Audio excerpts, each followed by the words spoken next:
বন্ধু মিষ্টি খাওয়াইছে কিন্তু দাওয়াত দেয় নাই। সম্পর্কে তো আমি জুবাইরে দোলা ভাই। আমার নাম মোহাম্মদ জুবাইর হোসেন, আমার বাসা উল্লাপাড়া শাহজাহানপুর গ্রামে।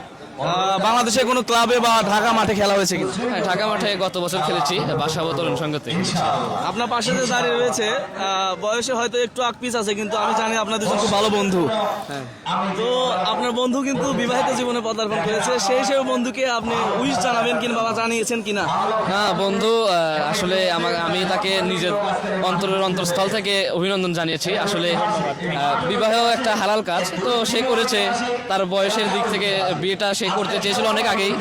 আপনারা যারা ফেসবুকে অ্যাক্টিভ থাকেন তারা হয়তো বা জেনেছেন যে সাব্বির ভাইয়ের আগে একটা ভিডিও করেছিল, যে ভিডিওতে উনি বলেছিল যে আমি খ্যাপ খেলে বিয়ে করতে চাই। তো তার মনের আশা পূর্ণ হয়েছে, এতে আমি অনেক খুশি।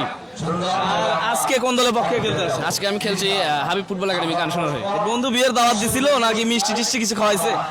বন্ধু মিষ্টি খাওয়াইছে কিন্তু দাওয়াত দেয় নাই। এটা তো খুব বড় অন্যায় ভাই, এটা খুব বড় অন্যায়। আসলে ওর ওই দিন একটা ফাইনাল বিগ গেম ছিল, আমি এই জন্য ওকে বলি নাই। আর ওকে আমি বলছিলাম, এটা তুমি মিথ্যা কথা বললা বন্ধু, ওকে আমি বলছিলাম। আর যাই হোক, আমি তো বিয়ে তো ওদের এলাকাতেই করছি। সম্পর্কে তো আমি জুবাইরে দোলা ভাই, তো সেটা ব্যাপার না ইনশাল্লাহ। সিক্রেট প্রশ্ন করি, বন্ধুর বউ কি পছন্দ হয়েছে? বন্ধুর বউকে না, বন্ধুর বউকে এখনো ভালো করে আমাকে দেখাই না। একদিন বোরকা পরে দেখছি। ও আচ্ছা, ঠিক আছে। আজকে আপনার দলের জন্য শুভকামনা রইল। ধন্যবাদ।